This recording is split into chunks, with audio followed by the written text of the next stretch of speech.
Hello everyone, welcome to అతిరేటు రుచులు. ఇవాళ నేను చూపించబోయే రెసిపీ వచ్చేసి మంచి రుచికరమైన టొమాటో పచ్చడి ఎలా తయారు చేసుకోవాలో చూపిస్తానండి. ఇది దోశ అలాగే పొంగనాలలోకి దీని టేస్ట్ సూపర్గా ఉంటుంది.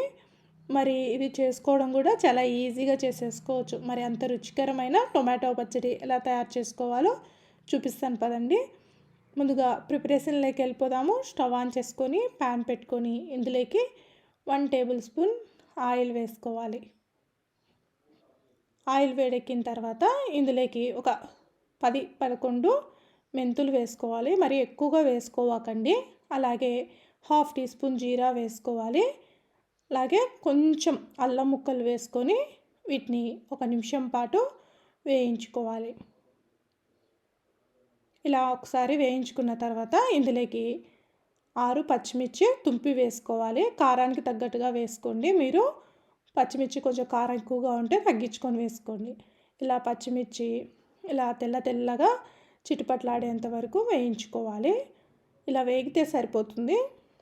తర్వాత ఇందులోకి ఒక రెమ్మ కరివేపాకు కూడా వేసుకొని వేయించుకోవాలి. ఇలా వేయించుకున్న తర్వాత ఇందులోకి సన్నగా కట్ చేసి పెట్టుకున్న 4 మీడియం సైజు టమాటాలు వేసుకోవాలి. వీటన్నిటిని వేసుకొని ఒకసారి కలిపేసుకుందాం. ఇలా టమాటా ముక్కల్ని ఒకసారి కలిపేసుకున్న తర్వాత ఇందులోకి 4-5 వెల్లుల్లి రెబ్బలు వేసుకుందాము. అలాగే రుచికి తగువైనంత కల్లుప్పు యాడ్ చేస్తున్నాను. ఇలా వేసేసుకొని మరొక్కసారి వీటిని కలుపుకుందాం. ఇప్పుడు ఇలా కలిపేసుకొని మూత పెట్టుకొని టమాటా ముక్కలు మంచిగా మెత్తబడేంత వరకు మగ్గించుకోవాలి. ఇది మగ్గడానికి 5-6 నిమిషాలు టైం పడుతుందండి. ఇప్పుడు మూత తీసి చూద్దాము. టమాటా అయితే మెత్తగా మగ్గిపోయింది. ఒకసారి టమాటా ముక్కల్ని ఇలా ఒకసారి కలిపేసేసుకొని ఇందులోకి కొంచెం కొత్తిమీర వేసుకుందాము. కొత్తిమీర వేసుకొని ఒకసారి కలిపేసుకుందాం.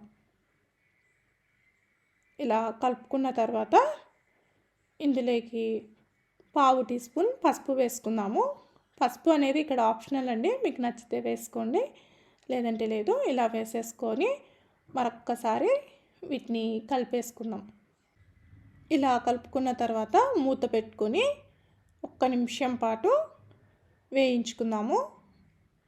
ఇప్పుడు 1 నిమిషం తర్వాత మరొక్కసారి కలిపేసుకొని స్టవ్ ఆఫ్ చేసుకుందాము. స్టవ్ ఆఫ్ చేసుకొని వీటిని చల్లార్చుకోవాలి. పూర్తిగా చల్లార్చుకున్న తర్వాతనే వీటిని మిక్సీకి పట్టుకోవాలి. ఇప్పుడు ఒక మిక్సీ జార్లోకి మనం చల్లార్చుకున్న ఈ టమాటా పచ్చిమిర్చి ముక్కల్ని వేసేసుకుందాం. ఇలా వేసుకొని అస్సలు వాటర్ అనేది వేయకుండా మనం ఆల్రెడీ సాల్ట్ అన్నీ వేసేసాం కదా, ఇలా మెత్తగా గ్రైండ్ చేసుకోవాలి. ఇలా గ్రైండ్ చేసుకున్న టమాటా పచ్చడిని ఒక బౌల్లోకి ట్రాన్స్ఫర్ చేసుకోవాలి.